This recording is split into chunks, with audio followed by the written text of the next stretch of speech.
Alright, it's time for oil change on the 15 Toyota Highlander.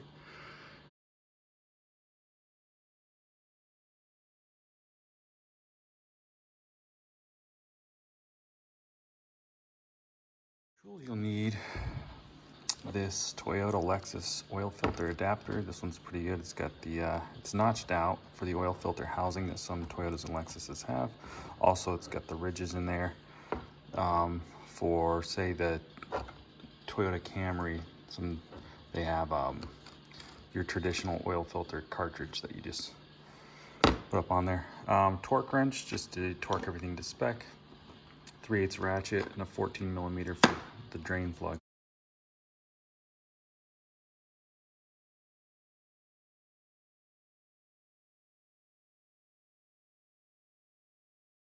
And something to catch the oil. That's pretty much it. First, oil filler cap's gonna come off.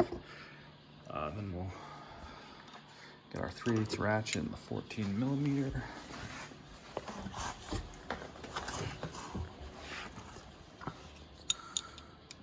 So right there, we've got the oil pan. Right here, that's the drain plug. If you're new to working on your own stuff and you need to orientate yourself, this is the front of the vehicle up here. This is an exhaust pipe running by.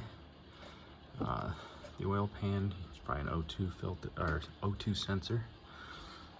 So it's going to be on the passenger side of the vehicle. You'll see the oil pan, and the oil filter is going to be up in here, which we'll get to that later. The vehicle was driven around for about 30 minutes, so everything's nice and warm.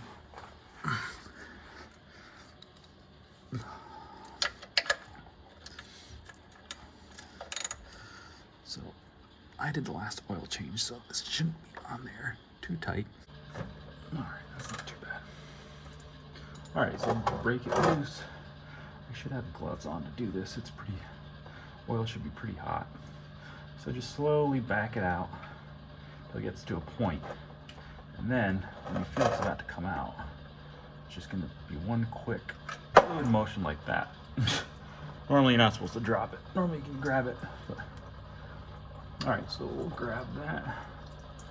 Should be a magnetic. Usually these have magnetic ends. Bring some light over here. And you'll see this one, there's not really anything stuck to this. Good sign. All right, so as that's draining, luckily these two are close enough that just use one pan. You're gonna take your 3/8 ratchet. You're gonna take the 14mm off, and then you're just gonna put it in there. Now, because you can see that's hitting there, so I'm gonna grab an extension.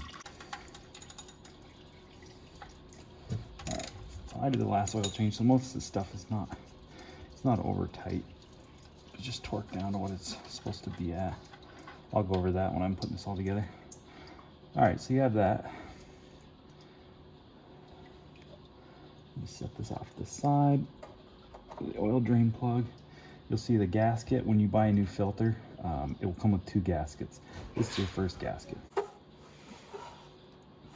right, so most commonly people over tighten or forget to put this in, and this will cause an oil leak after you get an oil change. So in the new filter box is going to be this white little plastic device. It matches the threads that go inside. This allows you to drain the oil that's inside the filter housing, because it's kind of a bigger mess if you try to take it all off at once. So this kind of saves some cleanup and whatnot. So we'll let that drain. So it's pretty much drained out. So I'll take this off. Set that to the side. Now we're going to line up oil filter housing wrench. So this is used for a couple different Toyotas and Lexuses. This particular Highlander has just the 2 notches on the side, so you're just lining up the notches straight across.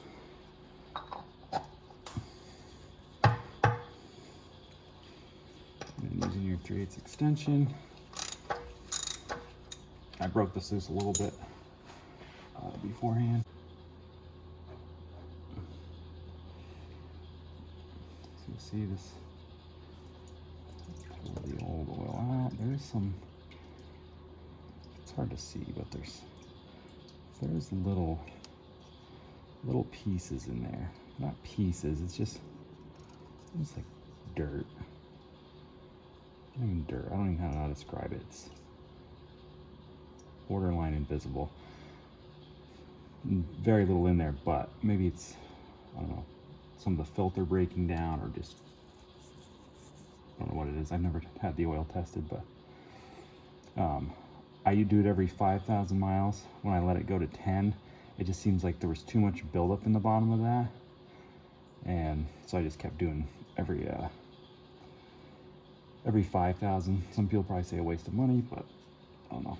I'd like to keep this car for a while and not have any doubts. So here's your second gasket. There's gonna be you're gonna have your threads, a space, and then another ridge in there. That's where your second gasket's gonna come in. All right, so old filter's out. This will be the new filter going in. It's just gonna slide down in the canister like that. Then your new O-rings, you're right where my thumb is, this ridge here. I'm gonna rub some new oil on it, just so they're not dry gaskets going in. Then of course that smaller one that's gonna go right there. I always pour a little bit of oil inside there to try to reduce how much friction the engine's under when it first starts.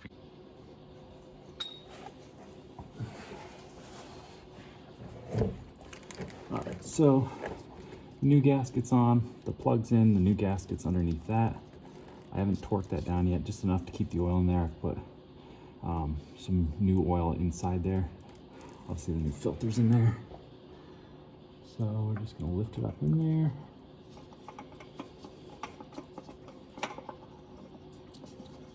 We're just gonna carefully thread it on. You do not want to cross thread this.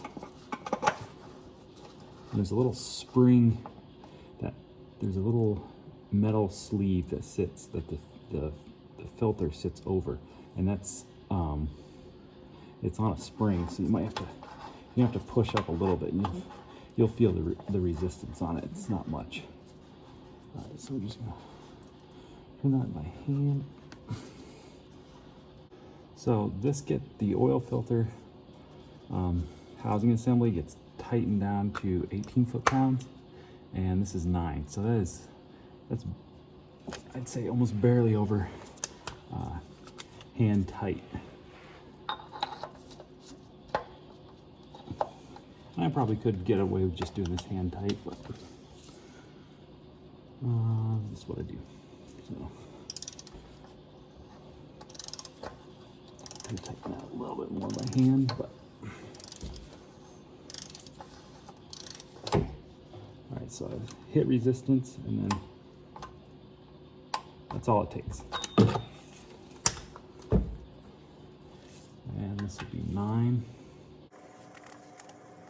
Mine doesn't even go that well, so just give me a little bit over 10. That's all it takes. It's almost like you hit resistance on these, and it'll stop, and then you're just going like 1/8 of a turn past it. All right, so that's back on there. We'll put in the drain plug back in. All right, so we've got that back in. Now it's the oil drain pan plug. I picked up a new crush filter from Advance, I think. And you can see the old one's worn down pretty good. So we'll put a new one on there. Let's go in there.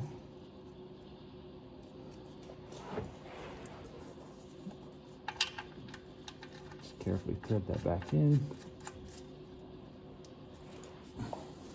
Then that will be tightened down to 30. All right, so that's tightened down. The oil pan plug is tightened down to 30 foot-pounds. We've torqued that down, we've torqued that down, so everything's sealed back up. All right, next, find a good clean funnel. I'm gonna add 5 to 6 quarts, and I'll start it up, let it run sitting on level ground, then I'll check the level again, and then top it off as necessary. Oil change with the filter should take about 6.4 quarts.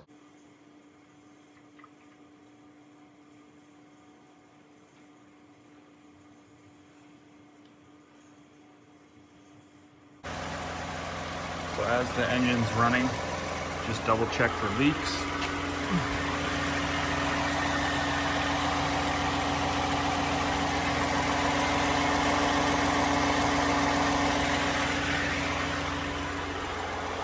Just let it run for a little while, and then I'll shut it off, let it sit for a while, let all the oil drain back in the pan, check the level, and then top off as necessary. All right, so the vehicle's been sitting on level ground for a little while. When you check it, you see those 2 marks on the dipstick there. You want it to be in between those 2 levels. If the level's there, then good, leave it. If it's not, usually add about a half quart at a time until it comes up to the level I want. So the last 2 things you have to do is, 1, get rid of all this used oil. I'll bring this to probably Advanced Auto. They take it, recycle it to get it there. I'll use this container here. This holds up to 16 quarts. So you can, I know I'll probably do 2 oil changes before I bring it in, but it just pours down in there, vent it, and then when you get to the store, just pop this cap off. Just make sure these are tight before you bring it there, or you'll have a truck bed, or the back trunk of your car will be full of oil.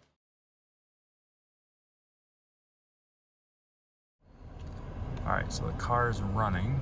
Hit the odometer button, hold it, turn off the car, press the ignition on again.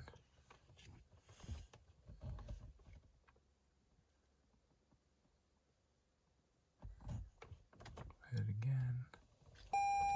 All right, there we go, resetting maintenance data. Keep holding it, let go, hit the back arrow, and we're all set.